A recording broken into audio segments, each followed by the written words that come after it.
እነዚህ ህፃናቶች ሁሉ ምን አድርገው ነው የታሰሩት? ወይም እኔ አላቅም። ህፃናቶች ግራ የገባኝ ነገር ስላለ ነው። እኔ በማላውቀው ህግ ላይ አልገባም። የኢትዮጵያ ነገር ከባድ ነው። ግን እነዚህ የምታዩቸው ህፃናቶች በጠቅላላ ምን አድርገው ነው የገቡት? በጣም ህፃናቶች ናቸው ወገኖች።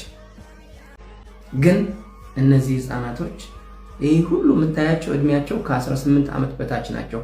እናንተ የያሬድ ነጉን ቪዲዮ አያችሁ? እንደ ዩቲዩብ ቪዲዮ ላይ ለቀቀ ትናንትና በቃሊቲ ማረሚያ ላይ በፋሲካ በዓልን ያከበረ ቪዲዮ ማለት ነው። ምንድነው እናንተ ህፃናቶች ማለት ሴቶቹ ገና ልጅ ናቸው። ትንሽዬ ልጆችም አሉ ወይስ አልገባኝ። ማለት ታስሮ ነው ወይስ እዛ ውስጥ የወለዱ ነው? ደም ትንሽ ናቸው በጣም። አያችሁ ቪዲዮ እና ወላይ በጣም የሚያሳዝን ቪዲዮ ነበረ። ወላይ በተለይ የሆነች አንድ መጨረሻ አካባቢ የሆነች አንድ አርቲስት አለች፣ ሴት አርቲስት እዛ ማረቢያ ላይ ከነህፃን አለች። ወይስ እዛው እርጉዝ ሆኖ ገብቶ ይወልዳሉ ነው ወይስ ደግሞ እንዴት ነው ነገሩ? እና ሌሎቹ ህፃን ደግሞ ያን ገና ልጅ ናቸው። ቢያንስ እውነት በዛ ትንሽ በዛ ከተባለ 13 14 እንደዚህ ናቸው እንዴ? ከ18 በላይ ካልሆነ እስር ቤት አይገቡ ምናምን ይባላል እኮ። እና ደግሞ የሆነ እንትን ነው በቃ ብቻ። እኔ ደግሞ በአንድ በኩል ፈራው። ምክንያቱም ማለት አሁን ወጣቶቹ ደግሞ እስር ቤት ይሻለናል ብዙ ኮሜንት ደግሞ አንብቤያለሁ እዛው ያሬድ ቪዲዮ ስር አረ ሁላችንም እስር ቤት ይሻለናል ምናምን እያሉ ማለት ነው። ተመችቷቸው ማለት ሁኔታው ይመቻል ሲታይ ማለት ነው። ያኔ ጥሩ ያው ሰው እንግዲህ እኛ ሀበሾች የውስጥን አናይም። ያኔ ጭንቀታቸውን ያሉበት ነገር እነሱ ነው የሚያውቁት፣ ያው እነሱ ያውቃሉ። ግን እንደዚህ ስታዩ ደግሞ በቃ ምቾት ከዚች ኑሮ እዛ ይሻላል ነው የሚያስብሉና እኔ ሳስበው ይሄን ቪዲዮ እያዩ ወጣቶች ማለት ነው ወንጀለኛ ነው የሚሆኑት። በቃ ወጣቶች ይሄን ቪዲዮ ካዩ በኋላ ወንጀለኛ ነው የሚሆኑት። እና ደግሞ ወጣቶች ብቻ ገርሞን በቃ ያሳዝኗም። ስታዩት ደግሞ ይሄናል ምን አይነት ወንጀል ቢሰሩ ነው ያስብላል። ማለት ይሄናል ህፃናት ሆኖ ምን አይነት ወንጀል ቢሰሩ ነው?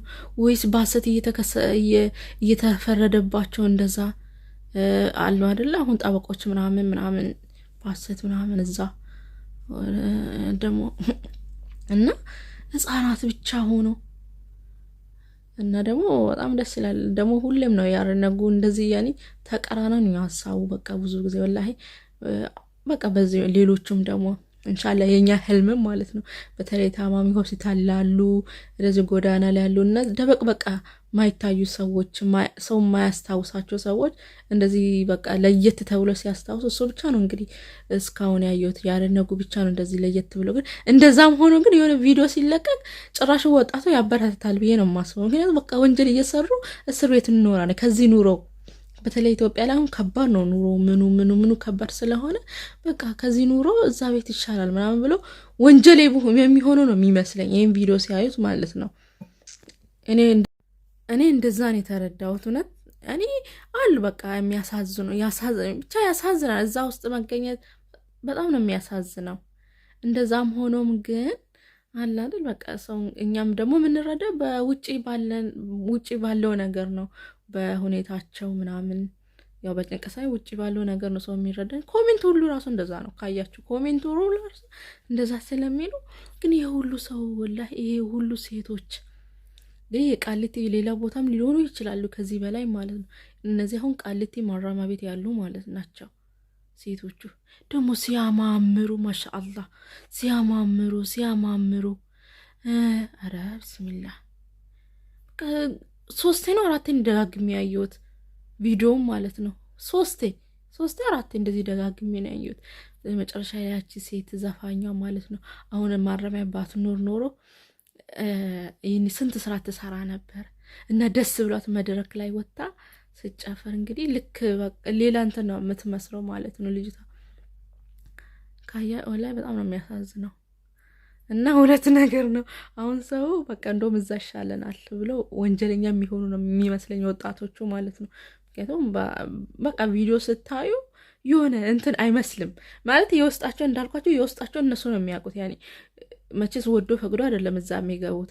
ግን በአሁኑ ሰዓት ደግሞ ኢትዮጵያ ላይ ያለው ነገር ሁሉ ነገሩ የሚያስብለው በቃ እንደዚህ አይነት ነገር ካገኘን መቼ ትድልት ብለን እንኖራለን ብሎ ያስብላል። ገብቷቸው እንደዛ ነው የሚያስብለውና እንደ እኔ ያሳቁኝ ኮሜንቶች ኧረ ነገኑ ወደ ውጭ ወጥቼ ሰው ፈክቼ እገባለሁ እያሉ ማለት ኮሜንቶቹ ፈነክታለሁ ሰናረ ሌባ መሆኔ ነው የማይቀር ነው እያሉ ኮሜንት ሁሉ ሙድ ሲይዙ ነበረና ብቻ ከባድ ነው። ለፈጣሪ እንግዲህ ሀቃቸውን ያውጣና ከዛ በሰላም ይውጡ። ወላሂ ሴት ናቸው፣ በዛ ላይ ልጅ ናቸው፣ ህጻናቶች ናቸው። እኔ በቃ ወላሂ ገረመኝ፣ በጣም ነው ገረመኝ።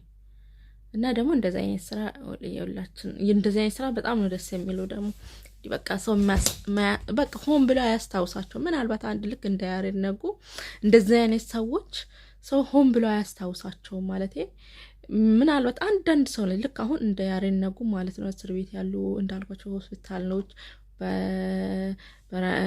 በረንዳ እንትን ጎዳና ተዳዳሪ ያሉ ሰዎች እንደዚህ አይነት ሰዎች እና በቃ አልፎ ነው በቃ የሚታወሱት እንጂ ሆን ብለው አይታወሱም። እና በጣም ይገርማል። ህይወት እንዲህ ነው።